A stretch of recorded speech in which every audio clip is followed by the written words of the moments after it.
The 80% rule, often encountered when dealing with group-mounted devices, is not mandated by the National Electrical Code, or NEC. Instead, this limitation typically stems from the specifications and requirements set forth by the manufacturers of the electrical equipment itself. To understand this distinction, it's important to differentiate between what the NEC governs and what falls under the manufacturer's design and testing considerations. The NEC serves as a comprehensive guideline for safe electrical installations. It establishes minimum standards to protect people and property from hazards arising from the use of electricity. These standards encompass various aspects of electrical systems, including wiring methods, overcurrent protection, grounding, and equipment installation. However, the NEC doesn't dictate the specific design parameters or operational limitations of individual devices or equipment. That is where the manufacturer's role comes in. Manufacturers are responsible for designing, testing, and rating their products to ensure they perform safely and reliably within specified conditions. These ratings are based on a variety of factors, including thermal performance, material properties, and intended application. The 80% rule, in the context of group-mounted devices, is often related to thermal management. When multiple devices are installed in close proximity, such as within a panelboard or enclosure, the heat generated by each device can raise the overall temperature within the enclosure. Excessive heat can degrade the performance of the devices, shorten their lifespan, and potentially create a safety hazard. To mitigate these risks, manufacturers may specify that the devices should not be loaded to more than 80% of their rated capacity when installed in a group. This dirting factor helps to limit the amount of heat generated and maintain a safe operating temperature. Now let's consider the NEC requirements for overcurrent protection in panelboards. The NEC mandates that the overcurrent protection devices within a panelboard, such as circuit breakers or fuses, must not exceed the ampacity rating of the panelboard itself. This requirement is outlined in NEC section 408.36 and other related sections. The panelboard's ampacity rating represents the maximum amount of current that the panelboard can safely handle. This rating is determined by the panelboard's design, construction, and the materials used in its manufacturing. The overcurrent protection devices are intended to protect the panelboard and the connected circuits from overloads and short circuits. If the total current flowing through the panelboard exceeds its ampacity rating, the overcurrent protection devices will trip or blow, interrupting the flow of current and preventing damage to the panelboard and connected equipment. The NEC also provides guidelines for selecting the appropriate size and type of overcurrent protection devices for different types of circuits and loads. These guidelines are based on factors such as the ampacity of the conductors, the type of load being served, and the potential for overloads or short circuits. It's important to note that the NEC requirements for overcurrent protection are independent of the manufacturer's 80% rule for group-mounted devices. The NEC focuses on protecting the overall electrical system from overcurrent conditions, while the manufacturer's rule addresses thermal management and device performance within specific installation scenarios. To further illustrate the difference, consider a panelboard with a rating of 200 amps. According to the NEC, the total load connected to the panelboard should not exceed 200 amps. This ensures that the panelboard is not overloaded and that the overcurrent protection devices will function correctly in the event of an overcurrent condition. Now, suppose that this panelboard contains several circuit breakers that are group-mounted. The manufacturer of these circuit breakers may specify that they should not be loaded to more than 80% of their rated capacity when installed in close proximity. This means that if a circuit breaker is rated for 20 amps, it should not be loaded to more than 16 amps in this particular installation. This dirting factor is intended to prevent the circuit breaker from overheating and potentially failing. In this example, both the NEC and the manufacturer's requirements must be considered.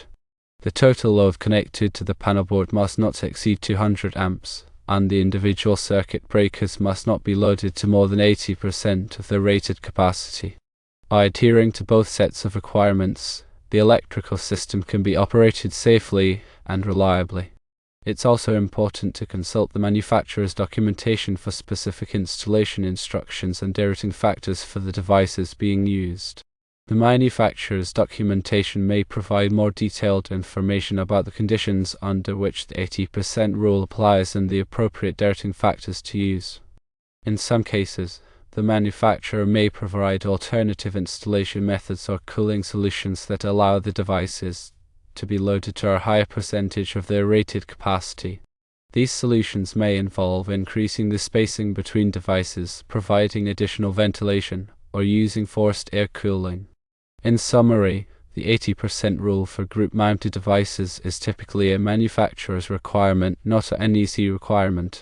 The NEC focuses on protecting the overall electrical system from overcurrent conditions, while the manufacturer's rule addresses thermal management and device performance within specific installation scenarios. It's important to understand both sets of requirements and to consult the manufacturer's documentation for specific installation instructions and rating factors. Ignoring the manufacturer's instructions can lead to overheating, reduced performance, and potentially safety hazards. The NEC is a comprehensive document, and understanding its structure is crucial for navigating its requirements. The NEC is organized into chapters, articles, and sections, each addressing specific aspects of electrical installations. Chapter 1 provides general requirements, including definitions, scope, and organization. Chapters 2 through 7 cover specific aspects of electrical systems, such as wiring and protection, wiring methods and materials, equipment for general use, special occupancies, special equipment, and special conditions. Chapter 8 addresses communication systems, and Chapter 9 contains tables and examples. Within each chapter, articles address specific topics in more detail. For example, Article 408 covers switchboards, switchgear, and panelboards. Within each article, sections provide specific requirements for different aspects of the topic. For example, Section 408.36 addresses overcurrent protection for panelboards. To effectively use the NEC, it's important to understand its organization and to be able to locate the relevant sections for the specific electrical installation being performed. The NEC also includes informative annexes that provide additional guidance and explanations. These annexes are not part of the enforceable requirements of the NEC, but they can be helpful in understanding the intent of the code and in applying its requirements correctly. The NEC is updated every 3 years to reflect changes in technology and industry practices. It's important to use the latest edition of the NEC to ensure that the electrical installation meets the current safety standards. State and local jurisdictions may also have their own electrical codes that are based on the NEC. These codes may include additional requirements or modifications to the NEC requirements. It's important to be aware of the local electrical codes and to comply with them in addition to the NEC. Continuing education is essential for staying up to date on the NEC requirements and best practices for electrical installations. There are many resources available for electrical professionals to learn about the NEC, including courses, seminars, and online resources. By staying informed and continuing to learn, electrical professionals can ensure that they are providing safe and reliable electrical installations.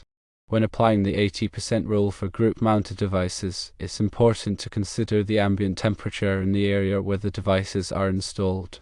The ambient temperature can affect the thermal performance of the devices and may require additional rating. The manufacturer's documentation should provide guidance on how to rate the devices based on the ambient temperature. In some cases, it may be necessary to install the devices in a cooler location or to provide additional ventilation to maintain a safe operating temperature. The type of enclosure used for the group-mounted devices can also affect their thermal performance. Enclosures can trap heat and increase the ambient temperature around the devices.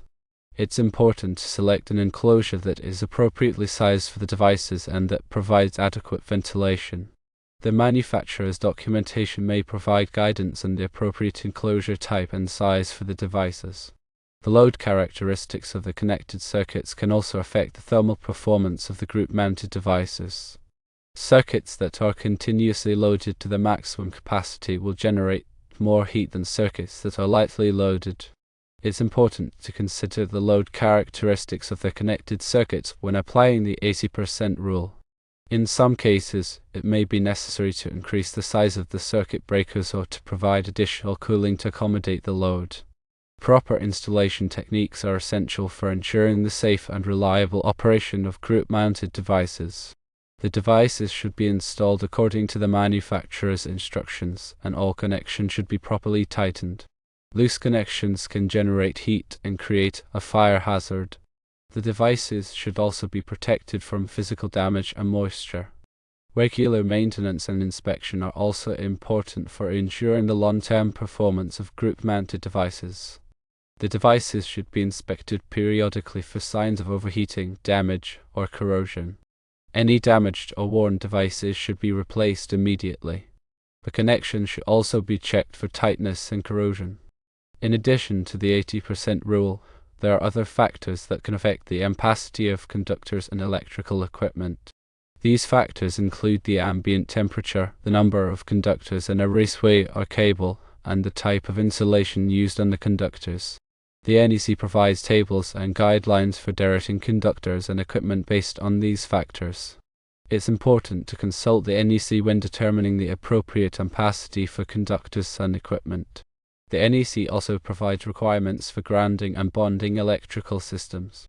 Grounding and bonding are essential for protecting people from electric shock and for preventing fires. The NEC requires that all metal enclosures and equipment be properly grounded and bonded. Grounding and bonding help to create a low impedance path for fault current to flow back to the source, which will cause the overcurrent protection devices to trip and de-energize the circuit. The NEC also provides requirements for surge protection. Surge protection devices, or SPDs, are designed to protect electrical equipment from voltage surges caused by lightning, utility switching, or other events. SPD divert the surge current to ground, preventing it from damaging sensitive electronic equipment. The NEC requires that SPD be installed in certain locations, such as at the service entrance and at the point of use. The NEC also provides requirements for arc fault circuit interrupters, or ASIs. ASIs are designed to detect arc faults, which are a common cause of electrical fires. Arc faults can occur when there is a break in the insulation of a wire or when there is a loose connection. ASIs strip the circuit when they detect an arc fault, preventing a fire from starting. The NEC requires that ASIs be installed in certain locations, such as in bedrooms and in other areas where arc faults are more likely to occur. The NEC also provides requirements for ground fault circuit interrupters, or GFCIs. GFCIs are designed to protect people from electric shock. GFCIs strip the circuit when they detect a ground fault, which is a leakage of current to ground. GFCIs are required in certain locations, such as in bathrooms, kitchens, and outdoors, where there is a higher risk of electric shock. In addition to the NEC, there are other standards and organizations that provide guidance on electrical safety. These include the National Fire Protection Association, or NFPA, Underwriters Laboratories, or UL, and the Institute of Electrical and Electronics Engineers, or IE. These organizations develop standards and conduct testing to ensure the safety of electrical products and installations. It's important to be aware of these standards and organizations and to use their resources when designing and installing electrical systems. Electrical safety is a shared responsibility. Everyone who works with electricity should be aware of the hazards involved and should take precautions to protect themselves and others. By following the NEC requirements, using safe work practices, and staying informed about electrical safety, we can all help to prevent electrical accidents and injuries.